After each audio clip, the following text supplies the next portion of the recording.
नमस्कार, मी युवराज देवगिरी मराठीमध्ये तुमचं स्वागत आहे। 6 ऑक्टोबर 2025 रोजी देशाच्या सुप्रीम कोर्टाचे जे सरन्यायाधीश आहेत गवई यांच्यावर राकेश किशोर या वकिलाने बूट फेकला।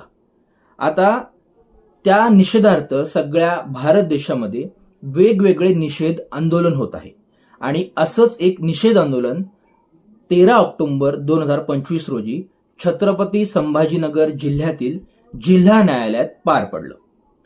पण 14 ऑक्टोबरला संध्याकाळी 5 ते 6च्या सुमारास ॲडव्होकेट अविनाश देशपांडे, ज्यांचं वय 60च्या आसपास आहे, यांच्यावर ॲडव्होकेट मनोहर लोखंडे याने प्राणघातक हल्ला केला। आता हा हल्ला का केला पहिले हे समजून घ्या। 13 ऑक्टोबरला जे जिल्हा न्यायालयात आंदोलन झालं ते आंदोलन कसं होतं? लेखनी बंद आंदोलन होतं आणि या आंदोलनात दिवसभरात जे कामकाज चालायचं त्यामध्ये काहीही लिहायचं नाही असं लेखनी बंद हे आंदोलन होतं। आणि या आंदोलनात देशपांडे यांनी हाताला काळी फीत का बांधली नाही या रागात ॲडव्होकेट मनोहर लोखंडे यांनी देशपांडेंवर प्राणघातक हल्ला केला। आता देशपांडे हे मागच्या 8 ते 9 वर्षापासून सरकारी वकील म्हणून छत्रपती संभाजीनगर जिल्हा न्यायालयात काम करतात। आता या सरकारी वकिलावर मनोहर लोखंडे यांनी इतका डेंजर हल्ला केला की अक्षरशः त्यांनी त्यांच्या पायातला बूट काढून देशपांडेच्या तोंडात बूट मारला, त्यांच्या मानेवर बूट मारला, त्यांच्या कपाळावर बूट मारला।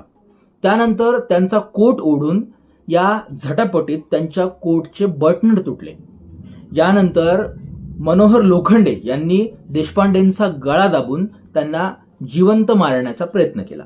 आता ही मारामारी सुरू झाल्यानंतर देशपांडेंच्या दालनातले जेवढे काही कर्मचारी होते सगळे ही मारामारी सोडवण्यास लागले आणि हे भांडण सोडवल्यानंतर देशपांडे यांच्या दालनातून लोखंडे यांना बाहेर नेत असताना लोखंडे यांनी देशपांडेंना तू बाहेर ये, तुझ्या अंगावर रॉकेल टाकून तुला मी जिवंत पेटवून देतो अशी धमकी दिली। आता हा प्रकार झाल्यानंतर ॲडव्होकेट अविनाश देशपांडे यांनी जवळच्या पोलीस ठाण्यात जाऊन ॲडव्होकेट मनोहर लोखंडे यांच्या विरुद्ध गुन्हा नोंदवला। पण हे एवढंच थांबलं नाही तर त्या पोलीस स्टेशनमध्येही मनोहर लोखंडे तिथं आले आणि त्यांनी पोलिसांसमोर अविनाश देशपांडे यांना तुझ्यावर मी ॲट्रॉसिटीचा गुन्हा दाखल करीन अशी धमकी दिली। आता या सदर घटनेची सगळी कारवाई पोलीस करत आहेत।